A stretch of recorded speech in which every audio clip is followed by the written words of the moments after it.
ट्रकमधून येत होता विचित्र आवाज. त्यानंतर पोलिसांनी पाठलाग केला आणि ट्रकची छानबीन केली. अक्षरशः संपूर्ण देश हादरून गेला. अशी घटना तुम्ही या अगोदर बघितली नसेल. मग या घटनेमध्ये असं काय घडलं, ट्रकमधून विचित्र आवाज काय होत होता ते पहा. चॅनलवरती नवीन आणि पहिल्यांदा आला असाल तर आपली भाषा या यूट्यूब चॅनलला जरूर सबस्क्राईब करा. महाराष्ट्राला हादरून सोडणारी ही घटना. या घटनेमध्ये जेव्हा पोलिसांनी ट्रकचा पाठलाग केला तेव्हा सर्वांच्या पायाखालची जमीन सरकली. रविवारची दुपार होती. सूर्याचे किरण विदर्भाच्या रखरखीत मातीवर आग ओकत होती. वर्धा जिल्ह्याच्या सीमेवरून जाणारा महामार्ग शांत दिसत असला तरी त्याच्या पोटात एक भयानक रहस्य दडले होते. आणि जेव्हा हे रहस्य बाहेर आले, अक्षरशः संपूर्ण महाराष्ट्राला धक्काच बसला. भरधाव वेगाने नागपूरच्या दिशेने धावणारा एक ट्रक. पहिल्या दृष्टीपेक्षा तो इतर ट्रकासारखा वाटत होता, पण काही क्षणात पोलिसांच्या नजरेत तो खटकला. त्यांच्या हालचाली संशयास्पद होत्या, जणू काही तो काळ रात्र आपल्यासोबत घेऊन धावत आहे. मग पोलिसांनी जेव्हा याची चौकशी केली तेव्हा या ट्रकाचा पाठलाग केला. अक्षरशः पोलिसांना सुद्धा धक्का बसला. पोलीस हे दलातील तरुण अधिकारी जे होते अविनाश, वर्धा जिल्ह्यातील वाहतूक नियंत्रण कक्षातून बसून महामार्गावरील कॅमेऱ्याचे फुटेज तपासत होते. अचानक त्यांची नजर त्या ट्रकवर खेळली. सर, तो ट्रक बघा, जरा वेगाने वाटतोय. अविनाशने त्याच्या वरिष्ठ अधिकाऱ्यांना, इन्स्पेक्टरना देशमुख यांना सांगितले. देशमुख अनुभवी होते. त्यांनी कॅमेरा झूम करून पाहिला. ट्रकचा वेग आणि चालकाची देहबोली त्यांच्या काहीतरी गडबड असल्याची जाणीव करून देत होती. थांबवू, देशमुख यांनी आदेश दिला. पण सर, तो खूप वेगात आहे, तरीही थांबवा.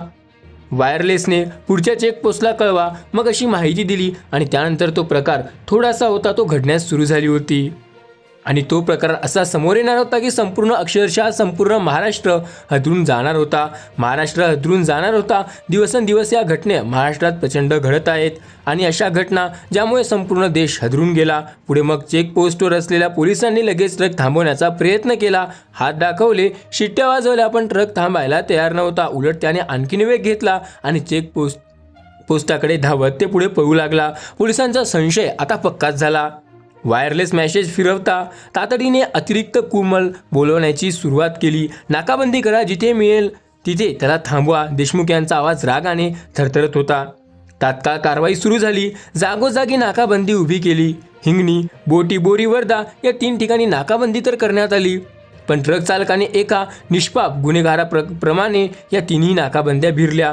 धडाधड अडथळे पार करत तो नागपूरच्या दिशेने, विशेषतः समृद्धी महामार्गाकडे पळत होता. या थरारक पाठलागची बातमी वाऱ्यासारखी पसरत होती. समृद्ध महामार्ग, महाराष्ट्राची भाग्यरेषा, इथे अशा प्रकारचे पाठलाग सुरू असल्याच्या बातमीने सर्वांना धक्का बसला.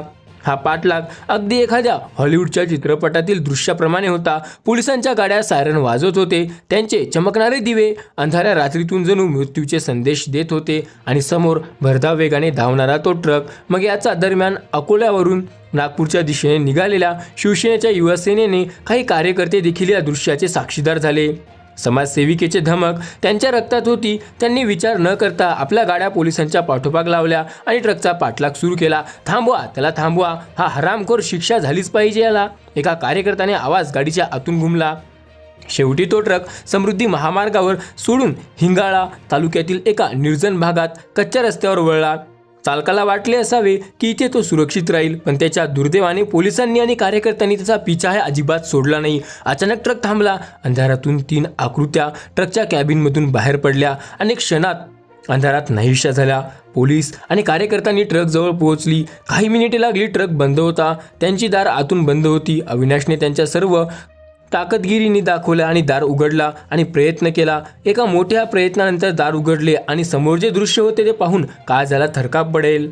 अविनाशच्या डोळ्यातून पाणी झरले. देशमुख यांच्या चेहऱ्यावर एक कठोरपणा विरघळून गेला. कार्यकर्त्यांनी तर मोठा धक्काच बसला. काही जणांना तर डोळे मिटून घेतले. त्या ट्रकमध्ये 1-2 नाही तर तब्बल 50 पेक्षा जास्त गायी होत्या.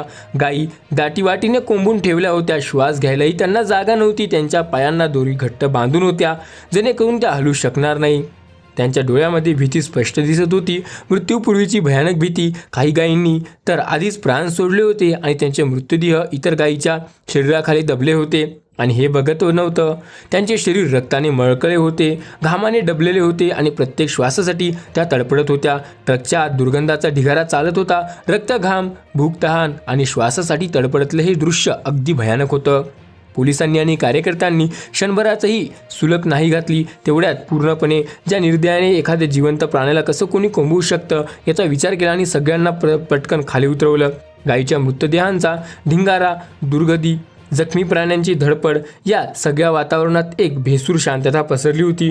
गावकऱ्यांना बातमी समजली. लोक धावत पळत घटनास्थळी आणि अनेकांच्या डोळ्यात अश्रू होते, तर काही जण प्रचंड संतापले पोलिसांकडे पाहत होते. काही जण आपल्या मोबाईलमध्ये या भयंकर दुर्दैवाचा आणि धक्कादायक प्रकरणाचा व्हिडिओ काढत होते, जेणेकरून ही निर्दयता जगापुढे येईल. एकच प्रश्न सगळ्यांच्या तोंडी होता. महाराष्ट्राची भाग्यरेषा मानल्या जाणाऱ्या समृद्धी महामार्गाचा वापर गो तस्करसाठी होऊ लागला आहे का? एक वृद्ध महिला तर चक्क जमिनीवर बसून रडायला सुरुवात केली.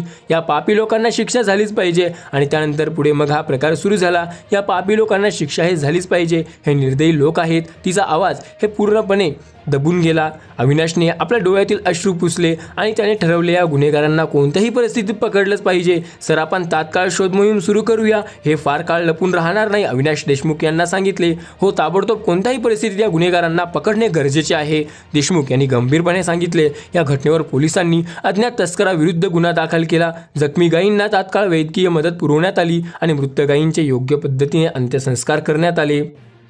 पुढे काही दिवसात पोलिसांनी कठोर चौकशी केली. लोकांच्या मदतीने आणि CCTV फुटेजच्या आधारे त्या 3 तस्करांचा शोध घेण्यात आला. त्यांना अटक करण्यात आली. त्यांच्या कठोर कारवाई करण्यात आली. पण या घटनेने समाजाला एक मोठा संदेश दिला.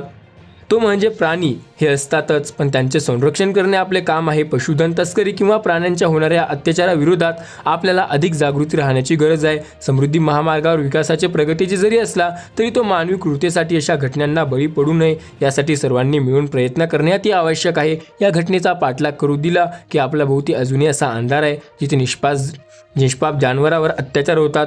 गरज ती आपण सर्वांना एकत्रित येऊन त्या अंधारावर प्रकाश टाकण्याची आणि अशा कृत्याला नायनाट करण्याची आहे. महाराष्ट्रामध्ये आजही गो तस्करी केली जाते आणि हे दिवसेंदिवस प्रमाण वाढत चालले आहे. त्या निष्पाप जीवांचे बळी दिले जातात आणि अक्षरशः मग या ट्रकमध्ये त्या गायी कोंबून भरल्या होत्या. अक्षरशः काही गायींचा तर मृत्यूसुद्धा त्यामध्ये झाला होता. अशी ही पूर्ण घटना समोर आली आहे. तुम्हाला या घटनेबद्दल काय वाटते? तुमच्या प्रतिक्रिया, तुमचं मत आम्हाला कमेंट सेक्शनमध्ये नक्की कळवा. चॅनलवरती पहिल्यांदा किंवा नवीन आला असाल तर आपली भाषा या यूट्यूब चॅनलला नक्की सबस्क्राईब करा. व्हिडिओ तुमच्या मित्रमैत्रिणींसोबत नक्की शेअर करा.